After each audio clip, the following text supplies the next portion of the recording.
I still remember the sound of her laugh. Soft, controlled, just loud enough to make sure everyone at the table heard it. It wasn't about the dress, it was about what she thought I was worth. In that moment, I realized something far more painful than disrespect. My own family had already decided I didn't belong in their world. So I smiled, reached into my purse, and prepared to change everything they thought they knew about me. Before we dive into today's story, take a moment to share where you're watching from. We love seeing how our stories bring people together from every corner of the world. Your thoughts and comments are what make this community so special, and we're truly grateful to have you here. If you haven't already, don't forget to hit that subscribe button and turn on notifications so you never miss a new story filled with drama, resilience, and unexpected twists. Now, settle in, get comfortable, and maybe grab your favorite drink because this is a tale you won't want to miss. Let's get started. My name is Eleanor Hayes. I am 63 years old, and I live alone in a weathered wooden house overlooking the harbor in Portland, Maine. Every morning, the light comes in soft and gray through the windows, filtered by the ocean mist, and the sound of the tide rolling against the docks feels like a steady heartbeat beneath everything. The air smells faintly of salt and old pine, a scent that has settled into the walls over decades. I have come to appreciate that kind of quiet, the kind that does not demand anything from you. My days move slowly, but not without purpose. I spend most of my time in the small workshop behind the house, restoring old furniture. I work with my hands, sanding, shaping, and bringing worn wood back to life one careful layer at a time. There is something honest about that process. You cannot rush it, and you cannot fake it. The material always tells the truth. That was something my husband believed too. Robert and I built our life the same way we built everything else, patiently and with intention. When we were younger, we started a small boat repair business near the harbor. It was not much at first, just a rented space, a few tools, and more determination than experience. There were nights when we worked until our hands ached and mornings when we wondered if we had made the wrong choice. But we kept going. Robert used to say that you do not expand until you understand what you have already built. It was a simple philosophy, but it carried us through years of uncertainty. Over time, the business grew, not quickly and never carelessly, but steadily. We learned how to fix what others replaced, how to listen before making decisions, and how to walk away from opportunities that felt too fast or too easy. When Robert passed away 9 years ago, I sold part of the company, not all of it. I kept the pieces that mattered, including several parcels of land along the coast. They were not considered valuable at the time, but I knew better. Some things are not about what they are worth today. They are about what they represent tomorrow. The house feels different without him, but it is not empty. Every room holds a memory.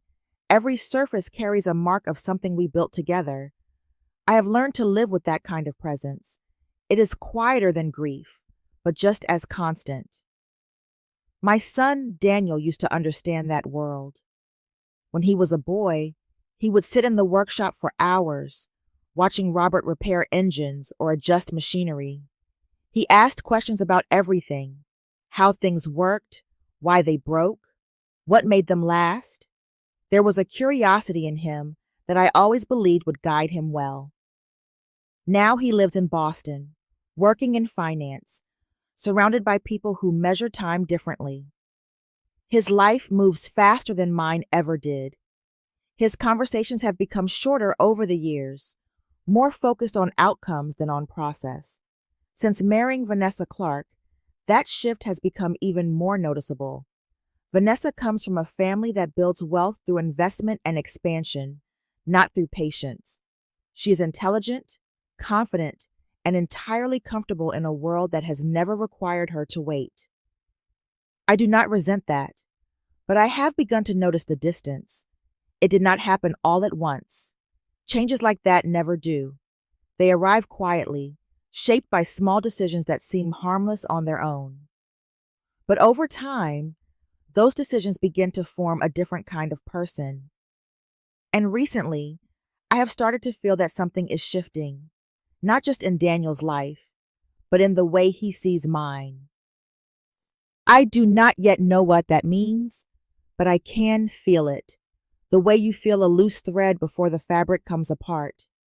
If you're still watching and starting to sense something unusual beneath the surface, comment number 1 below to let me know you're with me. Now, let's move on to what first raised my suspicions. That afternoon began like most others, quiet and steady, with the kind of rhythm I had come to rely on. I had just finished restoring an old oak side table in my workshop, running my hand across the surface to feel for any roughness I might have missed. The grain had come back beautifully, each line telling a story that had been hidden under years of neglect. I always found satisfaction in that moment, when something worn revealed its strength again. I carried the table inside and set it near the window, where the light from the harbor could fall across it. Outside, the tide was low, and the boats rested at slight angles, as if pausing between movements. The house was still, the kind of stillness that made every small sound noticeable. Then my phone rang. I glanced at the screen and saw Daniel's name. For a second, I just looked at it, noticing how unusual it was. He rarely called anymore. Most of our communication had become brief messages, efficient and to the point. A call meant something different. I answered, and his voice came through immediately, bright and energetic in a way that felt unfamiliar. He did not ease into the conversation.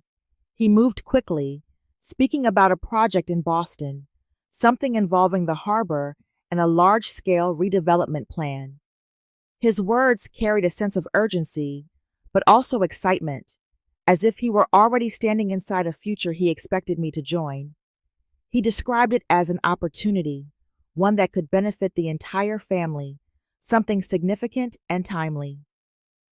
As he spoke, I listened carefully, not just to what he said, but to how he said it. There was a sharpness to his tone, a forward momentum that did not leave much space for questions. When he mentioned that I would need to sign some documents, he said it lightly, almost as an afterthought. I asked what kind of documents they were. He paused for only a moment before replying that they were standard paperwork, nothing complicated, something the lawyers had already prepared. The way he said it felt rehearsed, as if the explanation had been decided in advance. It was not the kind of answer he used to give me. Then he mentioned dinner. He wanted me to come to Boston the following week, not just to see him, but to meet with Vanessa and her parents. He said it casually, but that detail stayed with me. Including her family changed the nature of the invitation. This was no longer a conversation between a mother and her son. It was something else entirely. As he continued talking, I found myself thinking less about the project and more about the structure of the conversation itself. The decision seemed to have been made already. My role, it appeared, was simply to agree. When the call ended, the silence in the house returned, but it no longer felt the same. I stood in the kitchen for a while, looking out toward the harbor. The water had begun to rise again, slowly covering the exposed sand. Everything moved as it always did, steady and predictable. But something in me had shifted. Daniel used to ask questions. He used to want to understand before moving forward. Now, he spoke as though understanding was unnecessary, as though the outcome mattered more than the process that led to it. That was not how he had been raised. I sat down at the table and folded my hands, thinking about the conversation. In my work, you learn to notice small signs: a slight crack in the wood, a change in texture, a tension beneath the surface. You do not ignore those things. If you do, the damage spreads. This felt the same. I knew then that I would go to Boston, not because I was convinced, but because I needed to see what was happening for myself.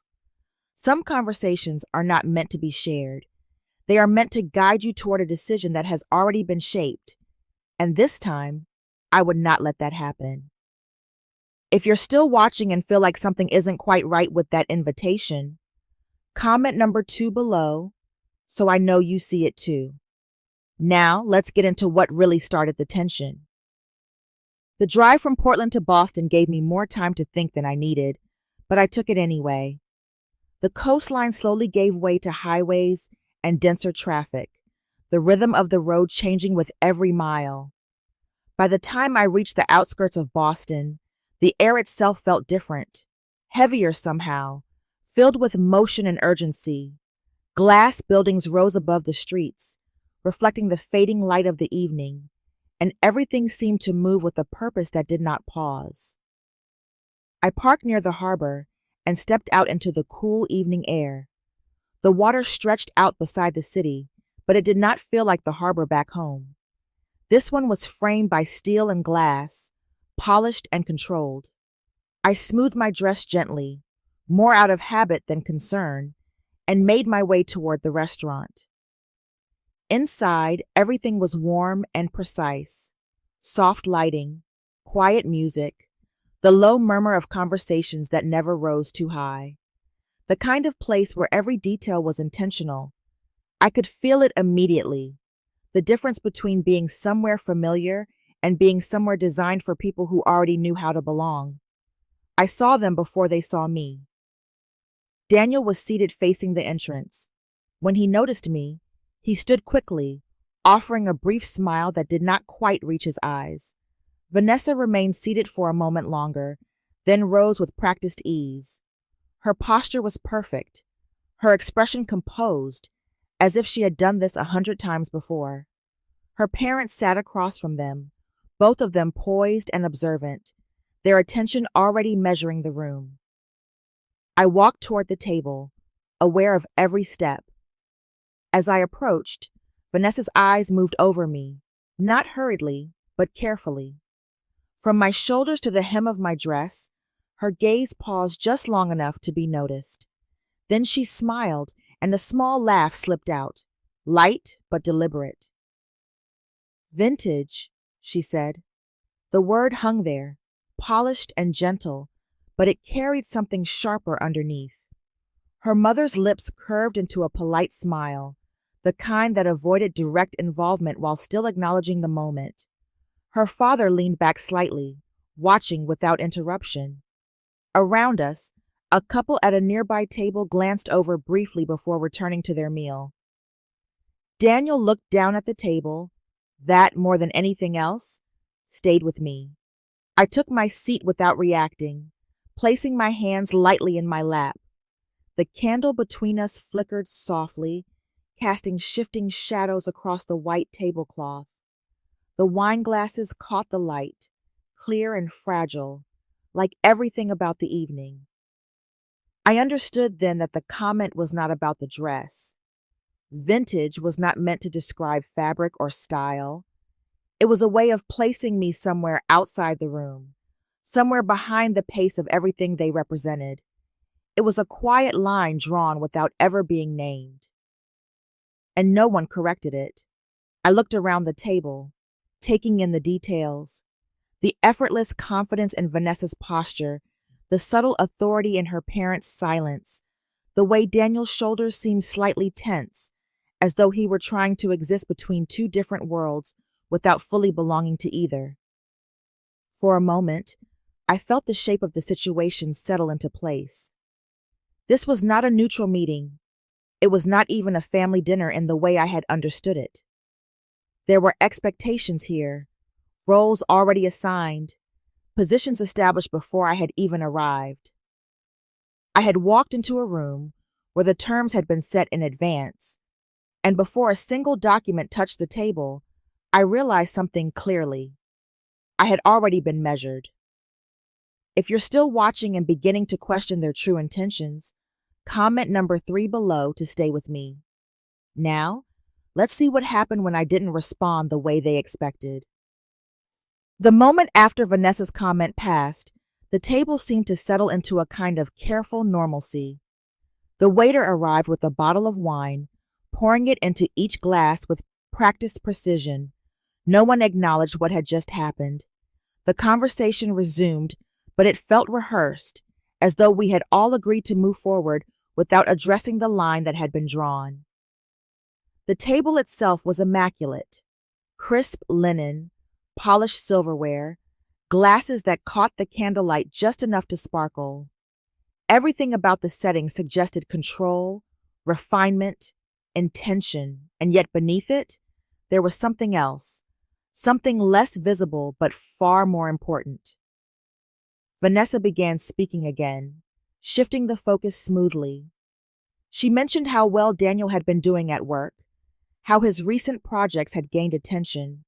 Her tone carried pride, but also a subtle emphasis, as if she were building towards something larger.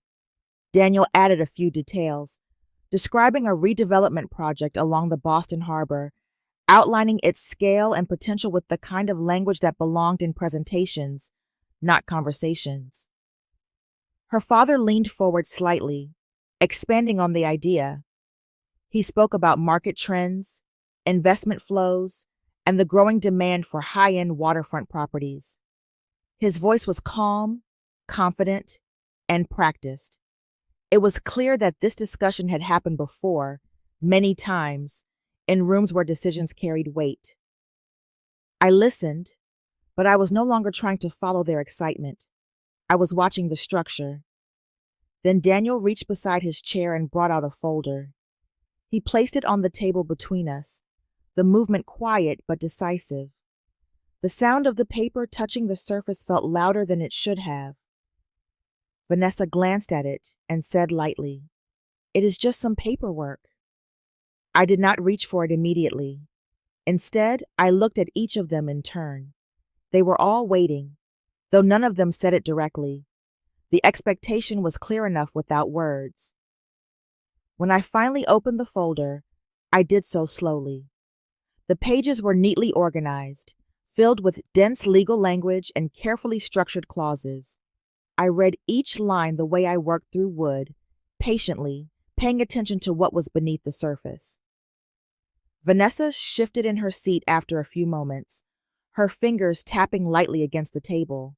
She suggested that the documents were standard, that there was no need to go through everything in detail. Daniel leaned in slightly, offering to explain the important parts, summarizing sections in a way that made them sound simpler than they were. But I kept reading. As I moved through the pages, the structure became clear. The land I owned would be transferred into a development company. Control of that company would rest primarily with Daniel and Vanessa. The language was careful, precise, designed to appear balanced while shifting authority away from me. Further down, the implications deepened. The property could be used as collateral. It could be restructured, refinanced, or even sold without requiring my direct approval once it was transferred. Each clause connected to the next, forming a pattern that was impossible to ignore. The conversation around me grew quieter. I reached the end of one section and turned the page, feeling the weight of what I was reading settle into something certain. This was not an invitation. It was not a shared opportunity. It was a transfer. I closed the folder gently and placed my hand on top of it. For a moment, I said nothing. The silence stretched, filled only by the faint sounds of the restaurant around us. Then I asked a single question, choosing my words carefully. "What happens to the land after I sign?" Daniel hesitated. Vanessa answered instead, her tone still controlled, still confident. She spoke about growth, about value, about how everything would be managed efficiently. But she did not answer the question directly. I looked back at the documents, then at them. In my work, you learn to recognize when something has been shaped to look whole, even when it is not. And in that moment, I understood something clearly. They were not asking me to join them. They were asking me to step aside. If you're still watching and realizing this was never just a simple offer, comment number 4 below to let me know. Now, let's step into the moment everything started to unravel. The silence after my question did not feel accidental. It settled over the table in a way that suggested everyone understood something had shifted, even if no one was ready to say it out loud. The candlelight flickered between us, casting soft shadows that moved across the untouched plates and neatly folded napkins. Daniel leaned forward slightly, his hands close to the edge of the table. He opened his mouth as if to answer, then paused. When he finally spoke, his words came slower than before, less certain, as though he were trying to assemble an explanation while already aware that it would not be enough. Before he could finish, Vanessa stepped in. She spoke smoothly, redirecting the focus toward growth, opportunity, and long-term value. Her tone remained composed, confident, but there was a subtle tightness beneath it now. She emphasized how the development would increase the worth of the land, how it would transform something underutilized into something significant. The language was familiar, persuasive, and carefully structured. But it still did not answer the question. I watched Daniel as she spoke. He nodded occasionally, but there was a hesitation in his expression that had not been there earlier. It became clear to me that he did not fully understand the structure himself, at least not in the way he needed to. He was repeating what had been explained to him, trusting it without examining it closely. I lowered my gaze back to the documents and opened the folder again. This time, I did not read everything. I turned directly to the section that had caught my attention before. The clause outlining the transfer of ownership. The wording was precise, leaving no ambiguity once you understood how to follow it. Control would move with the asset. Authority would follow structure. And once completed, there would be no simple way to reverse it. I let my finger rest lightly against the page, tracing the line as though confirming what I already knew. I let my finger rest lightly against the page, tracing the line as though confirming what I already knew. Vanessa shifted in her seat again. The movement was small, but it carried impatience. Her parents remained composed, though their silence had taken on a different quality, less confident, more observant. The conversation was no longer moving in the direction they had expected. I closed the folder once more and placed it gently on the table. There was no need to argue, no need to raise my voice or challenge them directly.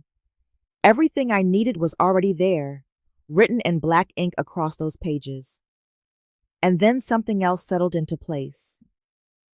As I replayed the language in my mind, one detail aligned with something I had seen before. Not in this room, not in this conversation, but in a report I had reviewed months earlier through the trust. A project with a similar structure, a similar outline, tied to a development that had not ended well. The name had been different then, but the framework was unmistakable. It was like recognizing a flaw in a piece of wood that had been painted over. At first glance, it looked solid, but once you knew where to look, the weakness revealed itself. I did not mention it. Not yet. Instead, I asked another question, this one more specific, focused on control rather than outcome. I wanted to see how they would respond when the conversation moved away from profit and toward authority. Daniel hesitated again. Vanessa answered again, and with each response, the pattern became clearer. They were not describing a partnership. They were describing a structure where decisions would be made without me, where my role would end the moment the documents were signed. I leaned back slightly in my chair, allowing the silence to return. Out of the corner of my eye, I saw Vanessa glance toward my purse as my hand moved toward it briefly, then rested again. A small motion, almost unnoticeable, but enough to shift the attention for a moment. Daniel noticed it too. His expression changed, just slightly. I said nothing. I did not need to. because by then I understood everything. They believed they were explaining the future to me, but I had already seen its past. The silence that followed lingered longer than anything that had come before. It was no longer the quiet of politeness or restraint. It was the kind of silence that forms when a conversation reaches a point where something must change, even if no one is prepared for it. Around us, the restaurant continued as if nothing had shifted. Glasses clinked softly in the distance. A low hum of conversation carried through the room, and the warm lighting cast a calm glow over everything. But at our table, the air had tightened, drawn inward by something unseen but undeniable. I remained still for a moment, allowing that silence to settle fully. Then I reached for my purse. The movement was simple, but it did not go unnoticed. Vanessa's eyes flicked toward my hand briefly, her expression still composed, though I could sense a trace of curiosity beneath it. She seemed to assume I was looking for something ordinary, perhaps my glasses or a handkerchief. Daniel noticed the motion as well, his posture shifting slightly, his attention sharpening in a way that told me he understood something was about to change. I opened the clasp slowly and reached inside. The envelope felt firm in my hand, the paper thick and deliberate, the kind used when something is meant to carry weight. I placed it on the table between us, aligning it carefully with the edge of the folder that still rested there. No one spoke. I opened the envelope and removed the document inside, unfolding it with steady hands. The paper lay flat against the table, its presence quiet but unmistakable. Then I spoke. "The land is not mine to transfer." The words were simple, but they altered everything. Daniel leaned forward immediately, confusion crossing his face. Vanessa's expression tightened, though she said nothing at first. Her parents exchanged a brief glance, their attention now fully engaged in a way it had not been earlier. I continued, keeping my tone even. "The property is held within the Hayes Maritime Trust. It has been for years." The shift was immediate. Daniel's brow furrowed as he processed what that meant, his legal instincts beginning to catch up with the reality in front of him. Vanessa's composure wavered for the first time, her posture becoming more rigid, as if she were recalculating the structure she had relied on. I let the information settle before adding more. "It is not just one parcel. The trust holds multiple properties, along with other assets connected to the harbor." Vanessa exhaled slowly, the sound controlled but edged with frustration. Daniel looked down at the documents again, then back at the paper I had placed before him, as if trying to reconcile two versions of the same reality. "The agreement you prepared cannot proceed as written," I said. This time, Daniel did not attempt to respond immediately. He understood enough to know that part was true. Vanessa spoke then, her voice measured but firmer than before, questioning the relevance, suggesting that structures could be adjusted, that the situation was not as limiting as it appeared. But there was a difference now. Her confidence no longer carried the same certainty. I met her gaze without raising my voice. "The trust has already reviewed a version of this proposal." That statement landed with more force than anything else. Daniel's head lifted quickly. Vanessa's reaction was sharper, disbelief crossing her face before she could contain it. Her parents fell silent, their earlier ease replaced by careful attention. "The structure was recognized," I continued, "and so was the risk." I did not need to explain further. The implication was clear. Daniel leaned back slowly, the weight of that realization settling over him. For the first time that evening, he looked less like someone presenting a plan and more like someone reconsidering it. Vanessa said nothing, and in that moment, something fundamental shifted. For the first time that evening, they were no longer leading the conversation. If you're still watching and feel the power shifting at the table, comment number 6 below so I know you're still with me. Now let's move into Chapter 7, where the truth begins to settle in. The shift at the table did not happen all at once. It spread slowly, like a change in pressure that no one could ignore once it began. The confidence that had shaped the earlier conversation was gone, replaced by something quieter and far less certain. No one reached for their food. The sounds of the restaurant continued around us, steady and distant, but they no longer felt connected to our table. Here, everything had narrowed to a single point of awareness: the documents, the letter, and the realization that something fundamental had been misunderstood. Daniel was the first to move. He picked up the folder again, this time with a different kind of focus.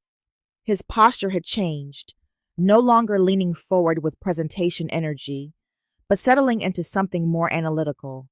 He turned the pages slowly, reading with the attention he should have given them from the beginning. I watched him without interrupting. Vanessa remained still for a moment, then shifted slightly in her chair. Her composure was still there, but it was thinner now, stretched over a situation she no longer fully controlled.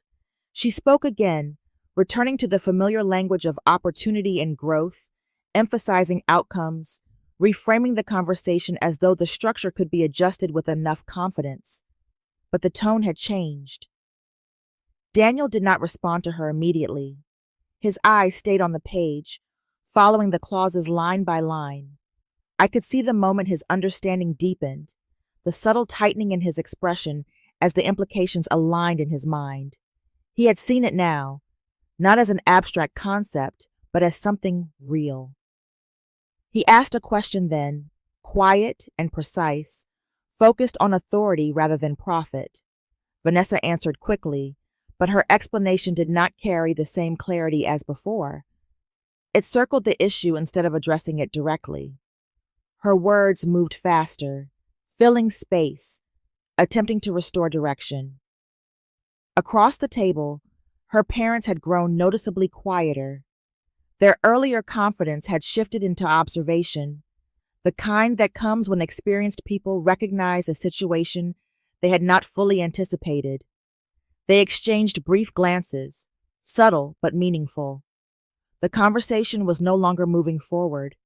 It was unraveling. I did not push it. There was no need to press or expose anything further. The structure spoke for itself now, and Daniel was beginning to hear it. That mattered more than anything I could say. In my work, I have learned that forcing something into place rarely fixes it. You have to let the material reveal where the weakness lies. Only then can you understand what needs to change. This felt no different. Vanessa leaned forward again, her voice carrying more urgency now, attempting to redefine the situation, to bring it back under control. But the more she spoke, the clearer it became that control had already shifted. Daniel finally leaned back in his chair. He set the documents down, his hand resting on top of them, not as someone presenting a solution, but as someone reconsidering one. The space between him and Vanessa felt different now, not larger, but more defined. I could see the conflict in him, the part of him that wanted to trust what had been offered, and the part that had begun to question it. And for the first time that evening, he allowed that question to exist. I remained silent, giving him the space to reach his own understanding. Because this was no longer about the contract. It was about the assumption behind it. And as I watched him sit there, I knew he was beginning to see the difference. The tension at the table did not disappear, but it changed shape. What had once felt like pressure now felt more like reflection, as though the conversation had finally slowed enough for everyone to see what was actually in front of them. The plates remained mostly untouched. The carefully prepared food had lost its importance somewhere between the documents and the silence that followed. Around us, the restaurant continued its quiet rhythm, but our table had become something separate, contained within its own moment. Daniel sat back in his chair, no longer leaning forward with certainty. His focus had shifted inward. He was not defending the proposal anymore. He was thinking. Vanessa noticed it before anyone else. Her posture straightened, her movements becoming more deliberate, as though she were trying to reestablish control through presence alone. She spoke again, her tone firmer now, redirecting the conversation toward the original goal. She emphasized scale, potential, and the kind of returns that rarely come twice. But the words no longer carried the same weight. I watched Daniel instead. The change in him was subtle, but unmistakable. He was no longer trying to convince me. He was trying to understand what he had missed. That was when I decided to speak again. "There is another option," I said. The words settled into the space between us, drawing their attention in a way nothing else had that evening. Vanessa reacted first, her expression tightening, uncertainty flashing briefly before she masked it. Daniel looked up, his focus sharpening, curiosity replacing hesitation. I continued calmly. "For the past several months, I have been in discussions with a different development group. They are smaller and they move more slowly, but their approach is different." I described the project in simple terms. It focused on preserving the character of the harbor rather than reshaping it entirely. It included local businesses, long-term planning, and structures designed to last, not just to sell. There were no hidden layers, no rushed timelines, no need to transfer ownership in order to participate. Daniel asked a quiet question, wanting to understand how it worked. I explained that the land would remain within the trust. The development group would operate as partners, not owners. Decisions would be shared, and nothing would move forward without agreement. Vanessa exhaled sharply, her reaction immediate. She dismissed the idea without hesitation, pointing to its smaller scale, its slower pace, the absence of aggressive expansion. To her, it lacked ambition, but that was the difference. "This is not about speed," I said. "It is about structure." The room fell quiet again. I turned my attention back to Daniel. "You can be part of it," I said, "if you want to build something." I did not need to say anything more. The choice was clear, not because I had framed it that way, but because the contrast had revealed itself. Vanessa leaned back, her frustration no longer hidden. Her parents remained silent, their expressions thoughtful, as though they were seeing the situation from a perspective they had not considered before. Daniel did not respond right away. He sat there, looking at the table, at the documents, at the space between them. For the first time that evening, he was not choosing between people. He was choosing between ways of building a life. If you're still watching and starting to see the deeper choice behind it all, comment number 8 below to stay with me. Now let's move toward the final outcome of this story. The restaurant had grown quieter by the time the moment arrived. The crowd had thinned, and the soft hum of conversation around us had faded into something distant, almost irrelevant. The light above our table felt dimmer now, not because it had changed, but because everything else had. Daniel had not moved for several minutes. He sat with his hands resting near the edge of the table, his gaze lowered, not in avoidance, but in concentration. I recognized that posture. It was the same one he used to have as a boy when he was trying to understand how something worked, when he refused to accept an answer until it made sense to him. Vanessa shifted in her chair, the stillness clearly beginning to wear on her. Her patience had thinned, replaced by something sharper. She spoke again, her voice more direct now, emphasizing what was at stake, what could be lost, what might not come again. The urgency in her tone was no longer subtle, but Daniel did not respond immediately. Instead, he reached for the documents one more time, not to defend them, but to confirm what he had already begun to see. He turned a page, then another, slower than before, as though each line carried more weight now than it had earlier in the evening. When he finally looked up, His expression had changed.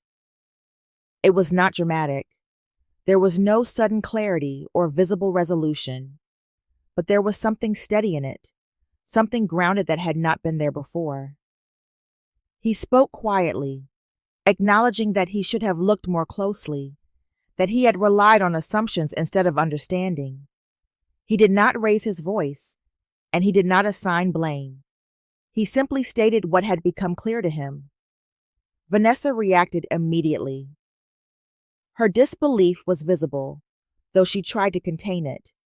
She pushed back, reminding him of what they stood to gain, questioning the hesitation, framing his shift as uncertainty rather than realization.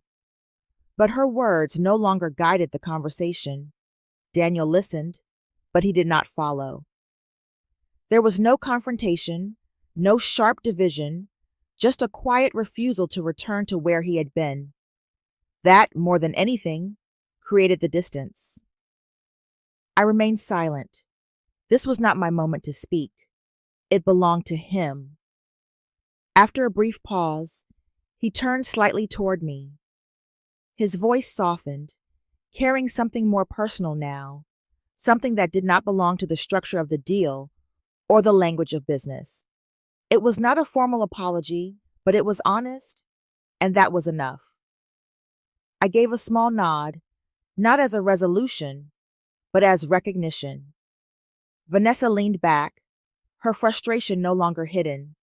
The space between her and Daniel had changed, not visibly, but undeniably. Her parents said nothing. Their silence was different now, not passive, but observant.